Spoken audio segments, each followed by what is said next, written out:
આરટીઓમાં car ચાલક પાસે પૈસાનો તોડ કરતા પોલીસ અધિકારીનો વિડીયો સોશિયલ મીડિયામાં વાયરલ થયો છે। ઘોઘલા ચેકપોસ્ટ પાસે પોલીસે કાર ચાલક પાસેથી 50 રૂપિયા માંગ્યા હતા। ભાડેથી પેસેન્જર લઈ જતા હતા અને કાર ચાલક પાસેથી પૈસા માંગ્યા। કાર ચાલકે પૈસા આપવાની ના પાડતા પોલીસ અધિકારીએ રોક જમાવ્યો હતો। ભાડું કરવું હોય તો પૈસા તો આપવા જ પડશે તેમ કહ્યું હતું, તો આરટીઓમાં કાર જમા કરાવી દેવાની ધમકી પણ આપી હતી। જો અંતે કાર ચાલકે પૈસા આપી દેતા જવા દીધો હતો। કઈ ગાડી છે? ઇકો 4 જણા જ છે। 50 રૂપિયા હે 50 કેવાના 50 પ્રાઇવેટ છે? પ્રાઇવેટ નું કોઈ આપવા પડે? ના ભાઈને તમે વાત કરાવી દો સાહેબ, કયા સાહેબ? તમે કઈ સાહેબ વાત કરાવી દો? હા ક્યાંના છે?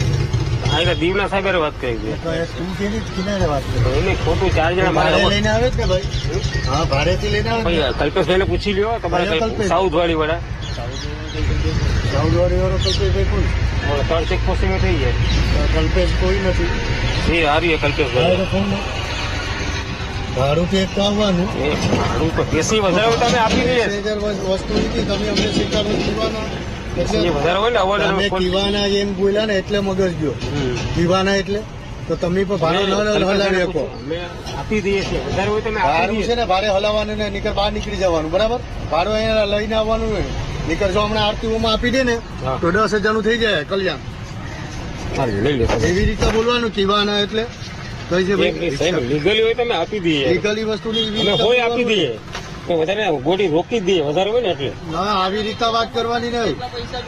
વધારે છે તો એમાં 200 રૂપિયાનો કેસ થઈ જશે।